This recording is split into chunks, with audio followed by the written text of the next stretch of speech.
My name is Melissa Robbins. I am the CEO of the National Association of Workforce Development Professionals, and we're doing these 30 Minutes of Excellence series to really demystify and shed light on as much registered apprenticeship information as we possibly can.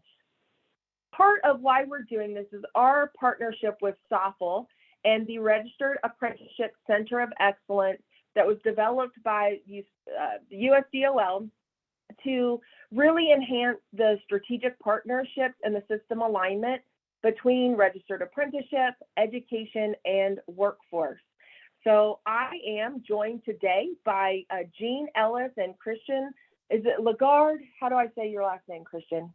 You nailed it, Melissa. You nailed it first try. First shout out. Very nice. Awesome. So they are subject matter experts. They are truly subject matter experts. And we're going to talk about related training and instruction today. If you have questions while they're talking, go ahead, throw those into the chat. I'm going to monitor the chat, and I can kind of help moderate those questions at the end. If there's anything that we don't get to today, go ahead, still ask the question. You can always reach out to NAWDP, and we will make sure to follow up. So with all of that said, Jean and Christian, take it away. Well, good afternoon. First of all, good afternoon to everyone, except for those that I should be saying good morning to. So just to acknowledge that. A little background on myself real quickly. I'm a former SAA state director, which is a state apprenticeship agency state director, and also a twofer. I am a former Office of Apprenticeship USDOL state director of apprenticeship. And if you want to really pile on, I have been an apprentice, a successfully completed apprentice. So we're going to be talking about related instruction for a few minutes today. So I have taken 4 years of related instruction. So, so again, successfully, yay. So I wanted to get we're supposed to be talking about a little bit about partnerships and related instruction, but I want to kind of get everybody a little bit on the same page. So related instruction there is a legislative definition of it. It's in 29 CFR 29, and anybody can access, if they go to ecfr.gov and then go to just section 29, you'll find all the rules around apprenticeship, and you'll find the following language in there. So there is a formal definition of related instruction.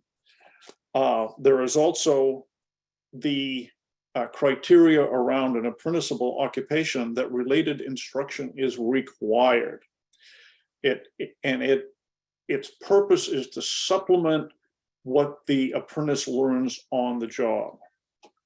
So related instruction can come from in class, in your classroom course. It can come from online courses. It can come from correspondence courses, and it can come from employers or sponsors of apprenticeship program can provide their own related instruction on the job site in a classroom setting. So you have a very wide variety of methods to get the knowledge into the apprentice's head. And you also have a wide variety of people or entities that can deliver that related instruction. So if you remember, or if you don't know and start remembering now, that an apprentice can be registered as soon as they turn 16. So we have many examples of apprentices that are students in CTE schools. That coursework that they're taking is, in fact, their related instruction. It may be the beginning phase of related instruction that will last into post-secondary once they graduate from high school, but it can come from there. Obviously, it can come from post-secondary institutions, community colleges, four-year universities, for-profit private schools, right? I think, and this is just a personal preference, that related instruction that comes with college credit is the gold standard, because those college credits is something nobody can ever take away from you, and you can build on them over a lifetime. So, and then you have four-year universities. I work as a consultant to Safal Partners, who is a USDOL workforce intermediary. We're in the cyber and IT space. There are other intermediaries that are out there in the construction space, manufacturing, healthcare, you name it, and they're out there doing this same sort of work. But for all of us, related instruction is exactly the same. It comes from different sources. It is specific to the occupation, and that really is the nuts and the bolts of it. I mean, in fact, apprenticeship programs can be deregistered or canceled by DOL if they fail to provide related instruction. So that is what I intended to say, to get us on the same page about, there is a standard definition, 29 CFR 29. There is also guidance that comes out of DOL in the form of bulletins, circulars, training and employment notices, the TANs, and then the training employment guidance letters, the TEGLs. Occasionally you will see information about related instruction in there. So as they kind of modernize things, there was I believe it was a circular several months ago, just recognizing the fact that with COVID and everything, the online experience for related instruction is more relevant than ever. So what I've just said so far is sort of the boilerplate. There is language in rule and guidance to back all of that up, and anything, and I'm going to turn it over to Christian in a minute, but anything that you, beyond that you hear me say it comes from experience, an opinion coming from experience. Let's just put it that way. So Christian, you want to take over here, and Sure. We'll take questions at the end. So Sure. Gene, that was a perfect definition and perfect example of what RTI is. I love your story, Gene, about the beginning to now. You were an apprentice. You did this. Yes. You had Yeah. RTI. You finished the program, and then you worked for the Department of Labor as a director. So the knowledge that you have about this work is great. Which, for those that don't know, Gene and I work lockstep with each other, hand in hand, on the Safal project for registered apprenticeship, for expanding registered apprenticeship in cybersecurity. My background, adjacent to Gene's, is in higher ed. So currently I'm a faculty member at the University of New Hampshire. My background runs deep with community colleges, both working for the American Association of Community Colleges in Washington, D.C., and as a faculty member and department chair at several community colleges in the state of Louisiana. So my understanding of, to Gene's point, my understanding of instruction and education comes with that lens. When we started to do this work in the realm of apprenticeship and what RTI stood for and what it meant, exactly what the description was. Any classroom, any instruction, if it's a third party, if it's online, if it's asynchronous, if it's live, if it's within the bounds of brick and mortar buildings of a community college or university, all the same.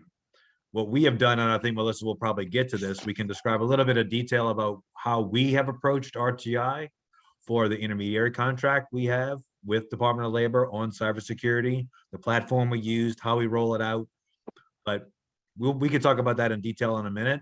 So Melissa, I hand it back over to you for questions, and to the group here on any specific questions that you may have about related instruction and how it pertains, and what is that part of the core elements of apprenticeship, how it fits in. Oh, you're on mute. I am. Thank you. I'm going to start with you, Gene. I think you have, both of you guys have really interesting backgrounds when it comes to this, the whole conversation about related training and instruction. Again, workforce development, we're used to education and training. We normally deal with the eligible training provider list.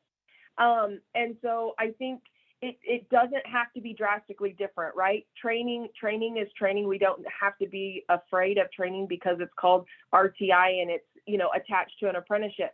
But Gene, I think I know the answer to this. Is there a difference in the definition of RTI between an OA state and an SAA state, or do they use the same definition? They should be using exactly the same definition, which is in 29 CFR 29.2, and I can just read it really quick. It means an organized and systematic form of instruction designed to provide the apprentice with the knowledge of the theoretical and technical subjects related to the apprentice's occupation. And it can be, and then they go on and say how that, where it can be given. So it really is specific to the occupation. Now, there's a couple of rules around that. In 29, CFR 29, there is a recommended minimum of 144 hours per year for the duration of the apprenticeship. Okay, it's a recommended minimum. And let me put that in a little bit of context. If an apprentice took a 3-credit college course in the fall, another one in the spring, and another one in summer session, 3 credits is generally about 45 hours of seat time, 15 hours of credit. So that would be 135 hours, and that would be very, very close to that recommended minimum of 144. My apprenticeship program that I went through, I went to school 2 nights a week for 3 hours a night from September to May, and it came out just to 144 hours. So that's the context of that. Now, the important thing is every apprenticeship program, every state has a registration agency, whether they're an SAA or an OA.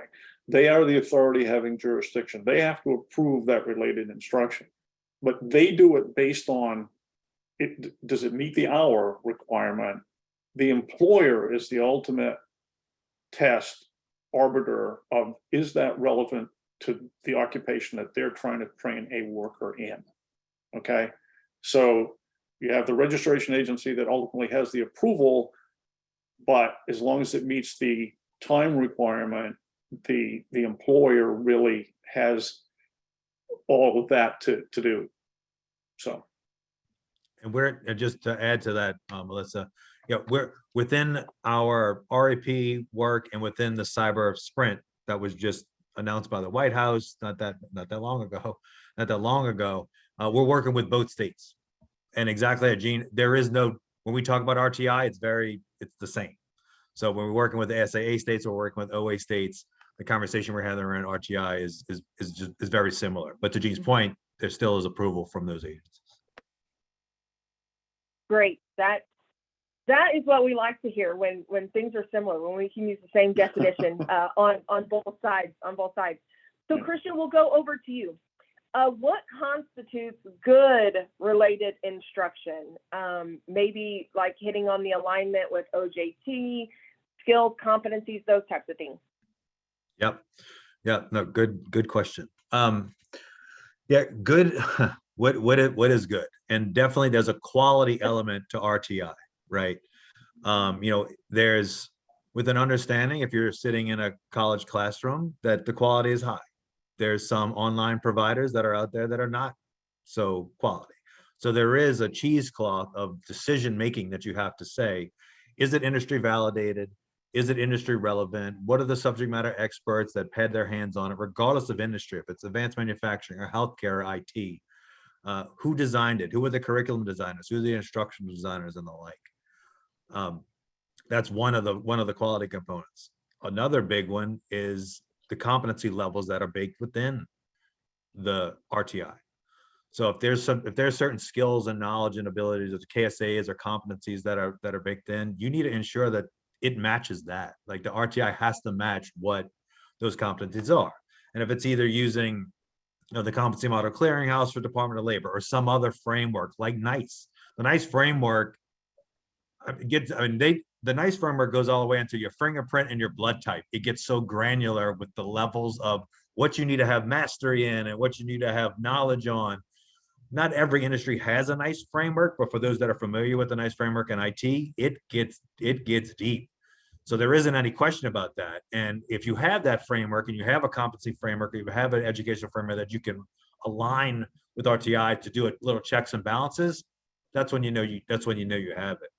So there is always a level of, don't assume that all RTI is good, that you still have to do a little bit of due diligence, a little bit of investigation, a little bit of research to make sure that it is validated.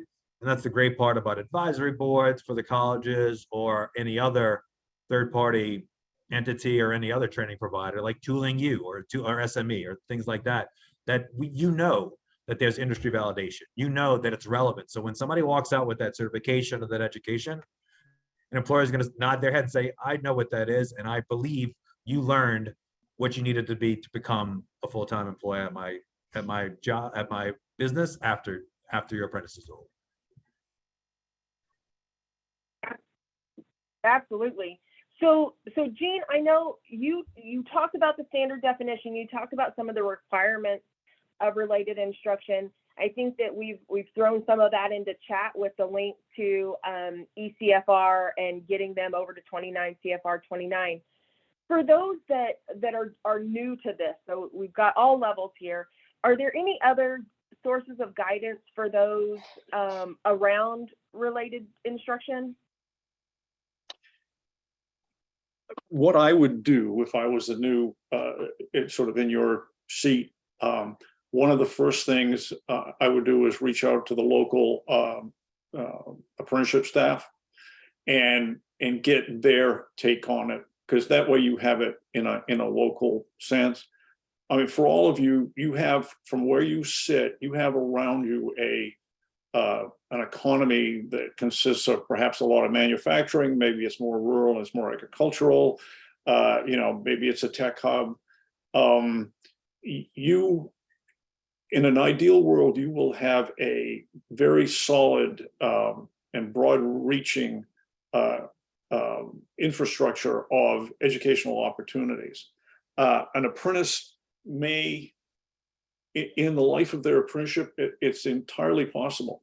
They may take related instruction from 2 or 3 different sources, and rigor and relevance is always the capstone of this, right? It's got to be, and that's where the employer can be the judge of, certainly of the relevance. But rigor and relevance and having a broad range. I mean, we at Safal have partnered with community colleges where the offerings that we have through Christian as our gatekeeper to the LMS, the options that we have can supplement but not supplant the college courses in an associate degree or even a 4-year degree, and it can get some knowledge into the heads of the apprentice much quicker. I mean, we all know, and Christian is certainly well aware of this in his life, sometimes changing curriculum in a college setting takes a little bit longer than maybe on the workforce development side. But certainly an online platform where it is being curated and updated every time something changes, like in real time. An apprentice may start taking a course and it'll change midstream because some technology changed, especially in IT. I mean, we see that, I mean, electricians are still doing pretty much the same thing I learned back starting in 1977, if you can imagine that. I don't know, take a poll of how many people were born then. But, so it is having that ecosystem of variety of resources to deliver related instruction. And don't forget about, especially for you folks, the ability to put together pre-apprenticeship programs, short programs geared to getting somebody up to enough speed that they can actually go and apply to an apprenticeship program and reasonably be accepted into that program. So there is a real need for those in many areas, and they need to be tied obviously to an apprenticeship program in your area. But yeah, so. And Jay, I love the way you just described sort of like you can get RTI at different levels. You may not just get it from one source, you may get it from multiple sources. For that rigor and relevancy part, Melissa, and I don't forget, we may have a question about this, but I do want to, because it's right now on the tip of my tongue, what Gene just mentioned. One of the best practices that we've seen in 2 ways, with employers and then with community college partners. With employer partners, one, about rigor and relevance. With the RTI that we have provided with a partnership with Cybrary and the like, what we've seen is employers match what's happening in their related technical instruction to something they can do on the job at the exact same time. So it's immediately applied. It takes there's a little bit of sweat equity and a little bit of initiative on the like of the employer to figure that out and the trajectory of that. But it's quite a practice when they're learning and they are applying immediately at the exact same time. That's a very good best practice for this rigor and relevance part that Gene's talking about. And then Gene, you had to comment on that one? Not on that one. There's a question in the chat from Maria Brady that I want to get to, but finish what you're doing. Okay. And then the second one is about using it not to supplant but to supplement. So some of our employer partners, using RTI, lock stock, but if it's through a community college or through a university, right? We're not trying to sidestep the academic part of the house. If it's on the non-credit side, completely different. If it's on the credit side, they're using it as supplemental material. So we're not battling a faculty member at a community college. We're not battling a faculty member or a program even at a university. You can use this to bolster because it's happening, because some of these industries are happening so fast, and curriculum committees only meet once a year sometimes. So to change the curriculum takes a long time, but they can add a real-time RTI into the program and get those skills and competencies right into the apprentice's head, as soon as possible. They don't have to wait for that, the long-term changes that happen in higher ed. Back to you, Gene, on that question. I want to do it because this is time for your history lesson. There will not be a test. So RTI and OJT. When I went through my program, that's exactly what it was. On-the-job training, related technical instruction. These days, and you will see this reflected in 29 CFR 29 and every place else that the OA has their fingers in, it is now related instruction, and it is now OJL, on-the-job learning. Now, why? Well, when I went through, apprenticeship was deeply rooted in the trades. There weren't many other options, all right? This is the English major's version of changing the language because we're changing the venue. So the point is that IT folks, healthcare people, they learn on the job. They're not trained on the job. They also, the word technical was dropped because there are a lot of occupations that really aren't technical, like customer service rep.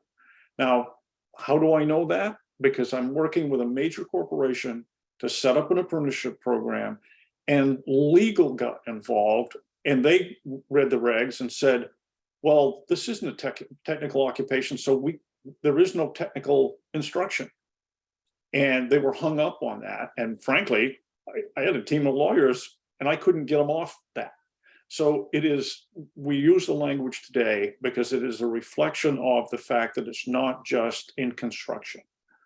That's your history lesson, and I apologize. No, that's great. I think we could pass the test because you've shared so much information, so that's great. So let's talk about related instruction. I know it's not one size fits all. It's not, you don't have to use a community college. You don't have to use, so let's talk about some good available alternatives. Maybe, I think that you guys work with a couple, maybe Coursera, a couple of them, just some alternatives for related instruction. Sure.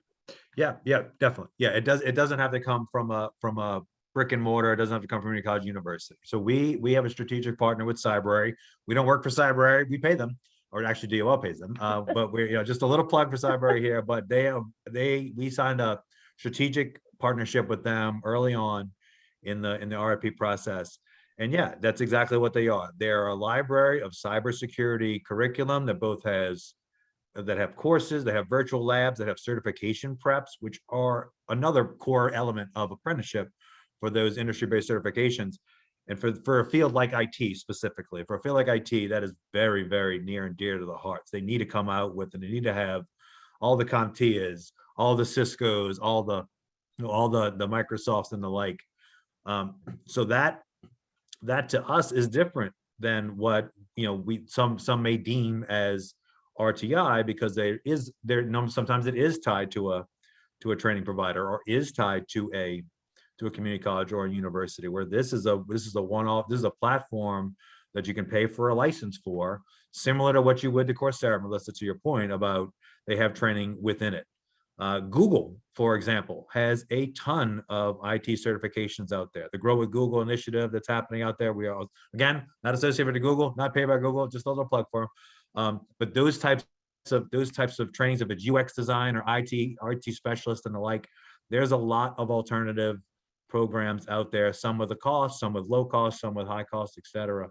But you're right, Melissa, it doesn't have to be the traditional brick and mortar. We do use, within our program, we do use Coursera for employability skills.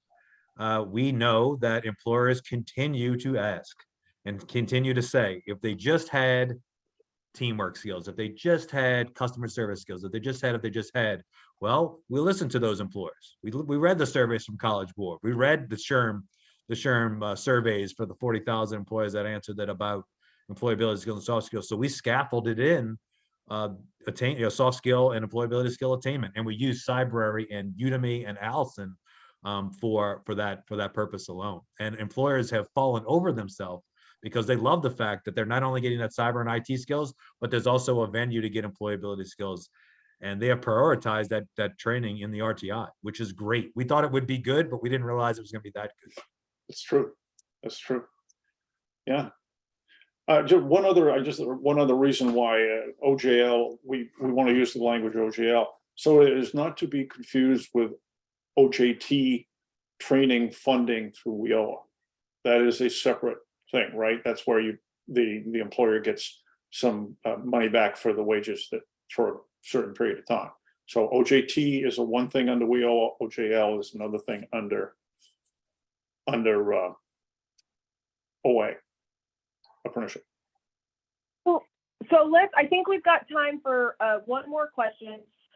What we've seen here is that successful apprenticeship programs are based on relationships. You have a champion in a certain area, you have a champion with an employer, a training provider, workforce, whatever there is. So I think it's really important on building that relationship.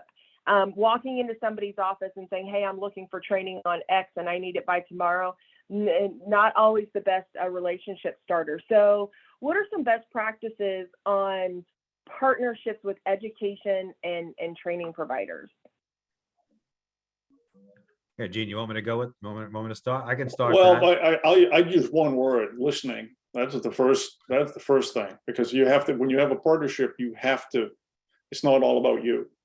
It's about your partner, and how you work together. So that's all I have to say on this subject. Yeah, listening, actually hearing them. There's a lot of advisory boards that sit around the table and go one direction with the conversation, and that is not the approach. So yeah, it is listening. It's listening to the needs of the employers. It's actually, and we were thinking about alternatives and thinking about community colleges, and we made sort of in jest about the time it takes for a community college or a training provider to change the curriculum. But the recognition of that, and the recognition that you can't change this stuff on a dime. But if an employer has a need big enough, a need for that community enough to employ those citizens of that community, there will be change. But without a two-way conversation, it's really hard. So the best practice for training providers is listen to those employers and make the changes that you can make as fast as possible. Do it like your hair's on fire. I mean, I don't have any hair, but you know what I'm saying? Like, do it like your hair's on. But if the need is now, and if the training is holding up 10 people that could get a job, what are you waiting for? Like, it's like there has to be some motivation in that. And it's really, and you're right, Melissa, it's very, very strongly based on relationships and being actionable and knowing what the long game is, knowing the realization of when you make that change for training, or when you put that customized training together, there's going to be people that are going to have jobs that can now put better food on the table, maybe have a better house, or maybe have a house at all. That's got to be the motivation for the expediency and the relevance to make those changes for training for the employers. Wonderful. This has been a really fast 30 minutes. I greatly appreciate Gene, Christian, all the expertise you were able to share. Just for the audience, we do record these sessions. You can find them on Safal Center of Excellence website. You can find them on the NAWDP website. We try to house everything so you can go back. Again, related instruction is just one piece of apprenticeship. So if you have questions on any other, parts of the apprenticeship program, sponsors, all of those things, then we want to make sure that you get the resources you need. So you can check out those two websites. You can always reach out to us. If there's any questions we didn't get to, like I said, we will follow up. I'll follow up with Gene and Christian and make sure that you have the answers. Outside of that, I hope everybody has a wonderful Wednesday afternoon. Thank you again to Christian and Gene and Safal Partners, and for all of you joining. Thanks, Melissa. Nice to meet Thank all y'all. you. Appreciate the opportunity. You take care.